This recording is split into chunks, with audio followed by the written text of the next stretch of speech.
'n volk kom tot inkeer. Ons lees 1 Samuel 7 vers 2 tot 12.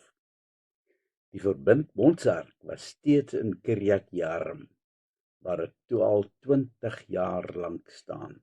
Met die volk het dit nie goed gegaan nie. Hulle was van alle kante af onder druk en dinge het vir hulle te veel begin word. Die jong Samuel het intussen 'n volwasse man geword, 'n man wat in toewyding aan die Here geleef het. Vir jare al moes hy met groot kommer sien hoe die volk agteruit gaan. Maar hy kon niks daaraan doen nie, omdat hy maar net 'n kind was en geen sê gehad het nie.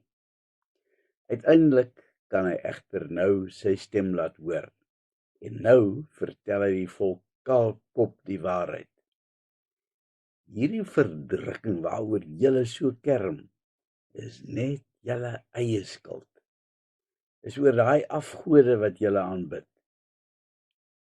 Hierdie was 'n baie ou probleem waarvan ons reg deur die Rigtertydperk lees. En hier slaan dit nou weer uit. Dan spel Samuel dit uit vir die volk in 1 Samuel 7 vers 3. As julle met julle hele hart na die Here toe wil terugkeer, verwyder dan daai vreemde gode uit julle midde en ook die Astartes. Rig julle hart op die Here en dien hom alleen, sodat hy julle kan red uit die hand van die Filistyne. Die vraag is, hoe raak hierdie boodskap van Samuel ons vandag hier in Suid-Afrika? Is dit ook vir ons bedoel? Dan moet ons eerlik antwoord, sekerlik ja. Is dit nie dalk waarom dit so sleg gaan met ons nie? Ons volk het totaal weggedryf van die Here af.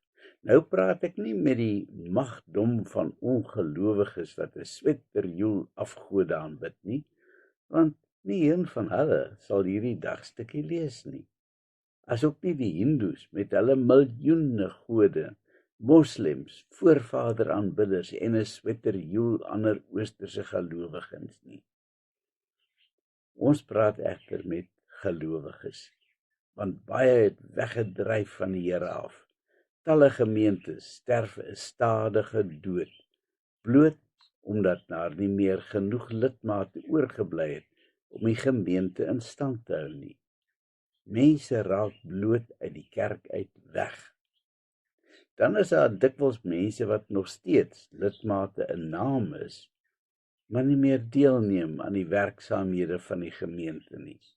Ek praat nie hier van diegene wat deur siekte of ouderdom of dalk werksomstandighede weg is nie, maar dit gaan hier oor gesonde mense wat die tyd en die vermoë het, maar nie meer hulle voete in die kerk sit nie. Hulle eis steeds dat hulle al die voorregte in die gemeente geniet, maar kerm baie gou as die kerk te lank neem om hulle te gaan besoek.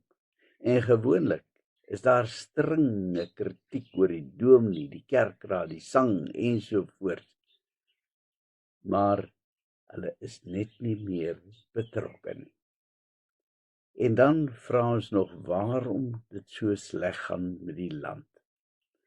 Samuel het die hele volk byeengeroep by Mispa. Dan volg Samuel se vuurdoop wanneer hy as jong profeet priester die volk vir die eerste keer moet toespreek. Die hele Israel is in hulle duisende bymekaar by Mispa, wanneer Samuel voor die volk gaan staan. In groot afwagting spits hulle aandag op hierdie jong man van wie hulle al so baie gehoor het. Is hy nie miskien die een wat vir hulle verlossing sal bewerkstellig nie? Samuel skep 'n kruik water en baie dramaties giet hy dit uit voor almal. Dit is vir die Here verduidelik hy. Die water simboliseer die feit dat die volk hulle harte in berou voor die Here uitgiet. Die volk het swaar gekry onder die Filistyne En daarom kom hulle tot inkeer en hulle begin weer die Here te dien. Is tog so jammer dat dit dikwels eers swaar kry kos om ons weer terug te kry by die Here. Dit moet eers moeilik gaan voordat ons weer begin om die Here met 'n opregte hart te dien. So dikwels loop ons uiterlike omstandighede en ons geestelike lewe hand aan hand. Wanneer die dag goed gaan, vergeet ons baie gou om steeds 'n pad in volle afhanklikheid met die Here te stap.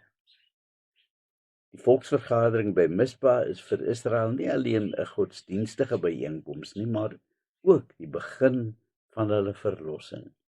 Toe die Filistyne hoor van hierdie vergadering, besef hulle dat hierdie volkie nou hulle juk wil afskud. Hulle sal sommer gou die saakie moet regstel voordat die Israeliete idees in hulle koppe kry. Dan trek hulle weermag op om die spul 'n les te kom leer.